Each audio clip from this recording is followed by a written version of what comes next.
Hi, it's Sean, the Fluency Awesomizer. Here's another video where I'm going to take a few minutes and help you decode big words and also give you lots of spelling tips to carry around up here and maybe some history lessons too. Now, I've got a couple of words I want to look at today, so I want you to get ready to read. There's going to be 2 rounds. All right, I'm going to show you a word in a moment, and I want you to read it right out loud to whoever you're there with. What is this word?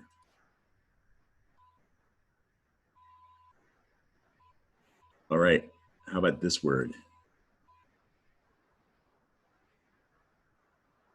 These 2 words are really similar. The top word is improvise. The bottom is improves. And it's possible you confused improves with the top word improvise. I'm going to compare those in just a moment. But first, I want you to think about the old fable, The Tortoise and the Hare. Tortoise and the Hare is a fable. It's a special kind of story that comes with a moral, a life lesson. And you'll recall the lesson in The Tortoise and the Hare is slow and steady wins the race. All right.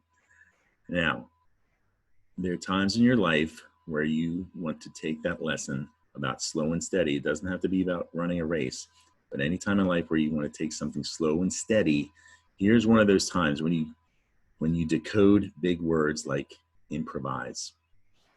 In that story, The Tortoise and the Hare, there was, of course, a tortoise. We know that's the character that took things slow and steady. He's going to come along and read a word like improvise, like this, improvise. Going to take his time. Problem is, too many young readers today are like the hare. And the hare is going to come along, see this word, is going to race right through it. And if you read quickly like that, or you get nervous, you don't want to take your time, you can make some mistakes. That's a quick comparison of these runners. And my question for you is, do you read like the tortoise or do you read like the hare? See the difference? The tortoise is going to be a lot more responsible. So let's see how you can confuse improvise with improves. Improvise, improves. The hare is going to come along, and if he races through improvise, he might say improves. They look almost the same. Look at the end of the top word improvise. See that SE? It's easy to reverse that. Now it really looks like improves, okay? But the thing is, that impatient hare raced through improvise and missed another I. There's another I in improvise towards the end. It's very important that you see that. And I can tell you, it's very common for young readers to drop an I. I call it the lost I. That little I guess it has something to do with it being really skinny, but it can be overlooked very easily, especially towards the middle and end of a word. And if you said improves when you read improvise, that's what happened. You lost that I. So down below says improves. Up top is improvise. That S makes a Z sound. I'm going to explore that in a second. Let's see where the word improvise comes from. The origin of improvise is an old Latin word, improviso. Improviso. And improviso, I think I'm saying it correctly in Latin. The im prefix in Latin means not, like the opposite. Proviso is an old Latin word. It means foreseen. So not foreseen. And to make sense of that, I want you to think of a fortune teller. Okay, they look in that crystal ball and they can see the future. At least that's what they claim. See the future. There's a word for that. Foresee. It's almost like you can see forward, see ahead of time. So improviso means the opposite of that, not. So improviso is not, okay? So you can't see the future. You can't foresee. Improviso also means not planned ahead. You can think of it as where otherwise you would look in your calendar and see if you're free for maybe an appointment, a doctor's appointment or something. You don't do that. You don't plan ahead. So that over time became the French word improviser. Improviser. Mind the way, it might be in the way up here.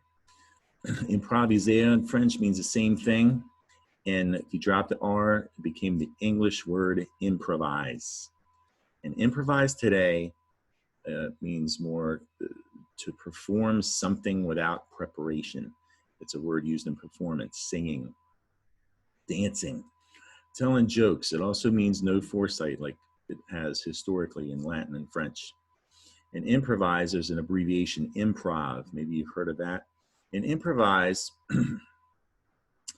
would be if you made up a song off the top of your head. Now, the word improves, the root of improves, this is interesting, is emprou, an old French word.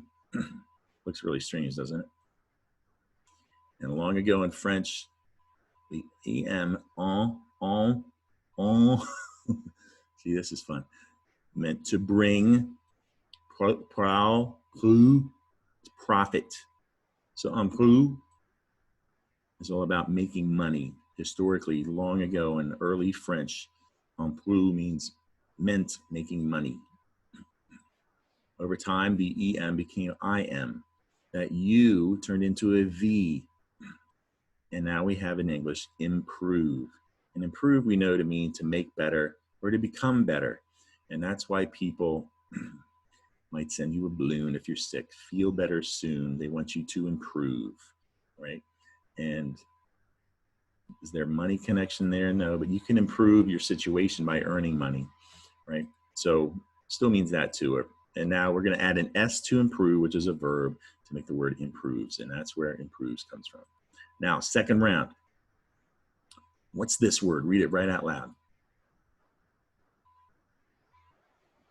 How about this word? All right. The top word is ruining. The bottom word is running. And if you're the hare, and you, speaking of running, when I say go, go, run right past ruining, you might say running. They look like they both, well, one of them says running, but they both look like running, especially now if I scooch that N over up top. But down below says running. You've got to double that N to keep the short U of running. Short U, here's a U in sign language. What's a short U sound? That's a short U sound. So running is down below with a double N. So you can see the syllables running. Now look up top. I put that N back. The hare comes along. He tried to read ruining and he read running, but he missed the I. There's another I. I call it the lost I. And if you miss that I, you might see running. But down below is the word running. Up top is ruining. So let's find out where the word ruining comes from. Ruining is an old Latin word too. Ruina.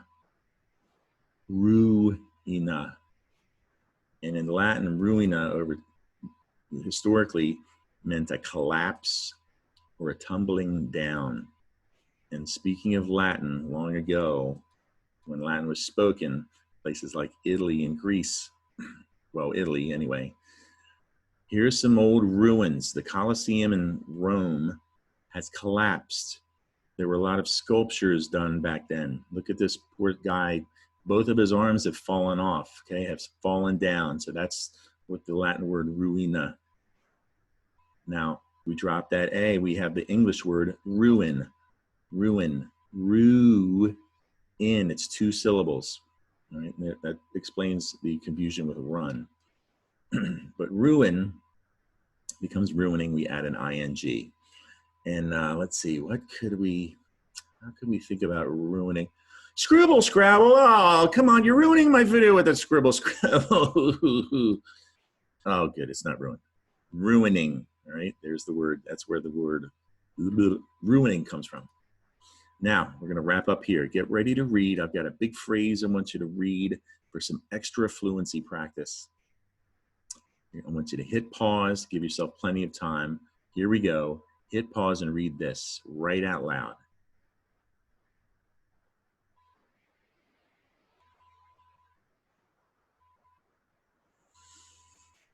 All right, that's going to do it for today. I hope you enjoyed the video. Subscribe to my YouTube channel.